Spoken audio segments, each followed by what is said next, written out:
if I have a town and a bunch of people start moving to my town and they're bringing their cultural stuff, I don't have any fear that they're going to kill off my culture, because anything that's worth value to me, I'm going to protect anyway.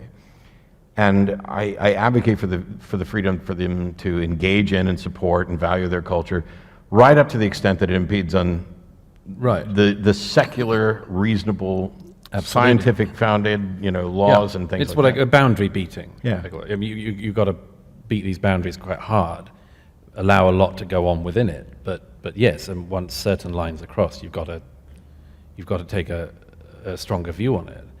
That, by the way, I mean, I hark on about it. It may not be of much interest, but this is why France obsesses me, because within 1 year, they had the massacre at Charlie Hebdo, most satirical, secular, atheist paper. They had the massacre of most of the staff of that magazine, and also a priest beheaded at the altar in Rouen as he was saying Mass.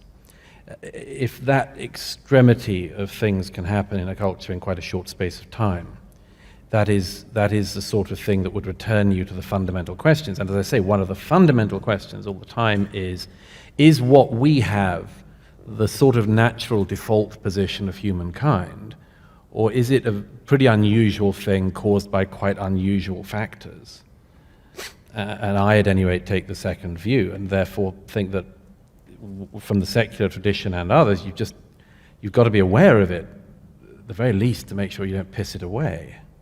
I think one of the things that this is another difference from two sides of the pond, and we talked about this very briefly, is that people will contact me on the show and say, "Oh, you spend all your time talking about Christianity. That's all you talk about, Christianity. Why would you do that?" Because it's a call-in show, and that's what people are calling in about.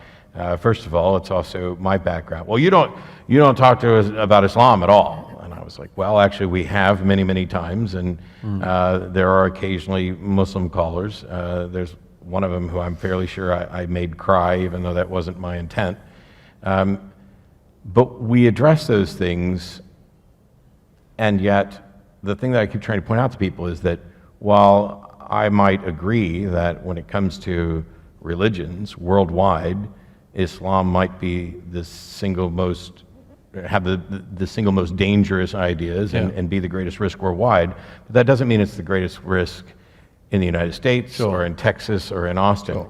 And you've spoken a great deal about Islam, and I think that there are different things going on in the UK that we don't see here. I mean, Muslims in the United States, I mean, apart from the general fear that has been instilled in everybody, which I think is at least exaggerated for us, but I couldn't say that for everybody.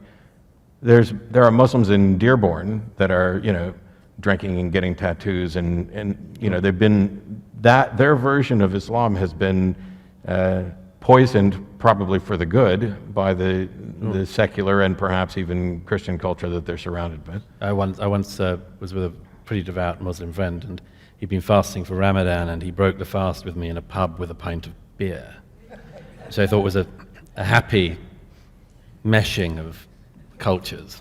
And so we see these changes, and granted, I don't know, and you're free to tell us what we don't know about how things are much more in conflict with regard to people trying to impose their version of Sharia law in conflict with UK laws. And there is some of that, and some of it's exaggerated, but a lot of it is real and is there. And I mean, I give the example of the de facto blasphemy law that now exists across Europe.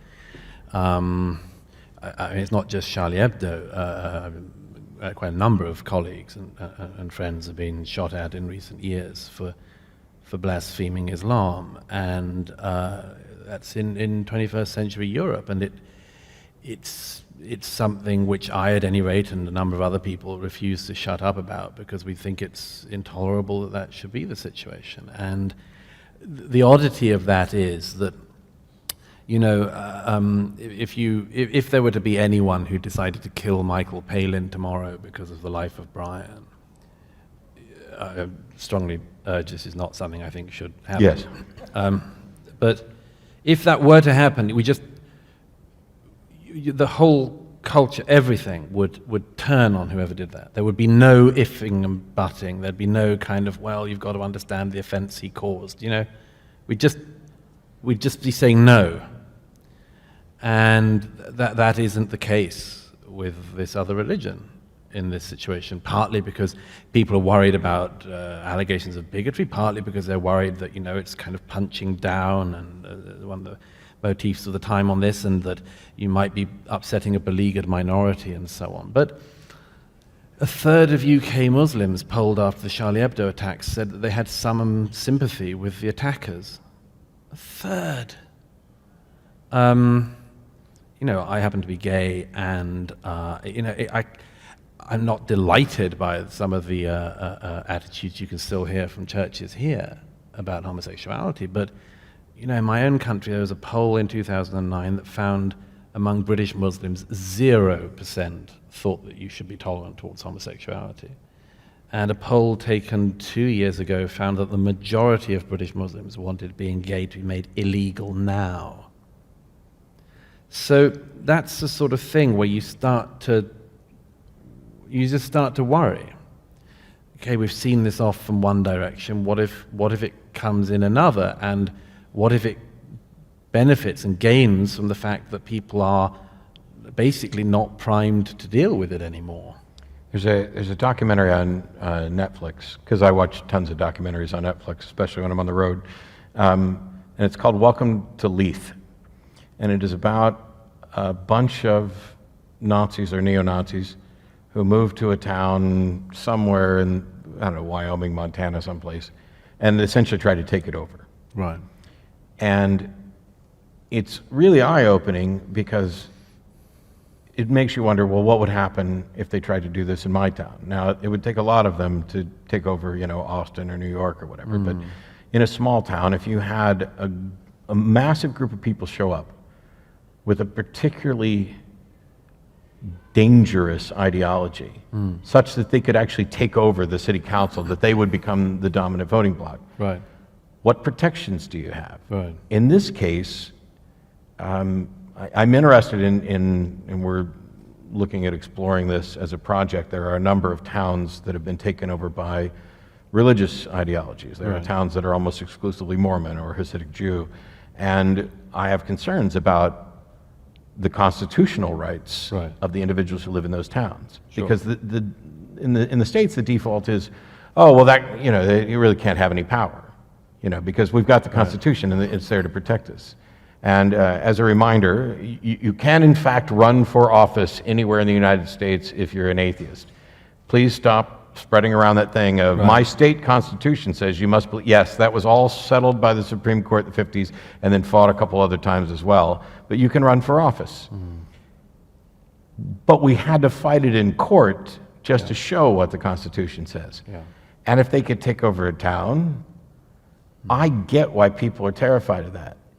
Wouldn't it be a more practical solution? I don't know how this applies in the UK, but to just make sure that our laws are such that people can exercise their religious freedom, but they can't, there's the old joke about the Constitution, two wolves and a sheep are arguing over what's for dinner. And the Constitution, or the democracy, is what allows them all to vote, and the Constitution is what guarantees that the sheep's not going to be dinner. And it seems that we can enforce those ideas so that people can have their preferred culture, provided it can coexist with the surroundings. The moment that's what we're really struggling with across Europe at the moment, is to work out where the moments are where you tread over the rights of others in a way that's unacceptable, and also then what you do about it. Because this is, it's a dialogue of the demented at the moment, where the society says, there are some things we really strongly believe in, and if you don't believe in them, well, please do. It's not very assertively made. There's a sort of, well, what happens if I don't? Well, please do.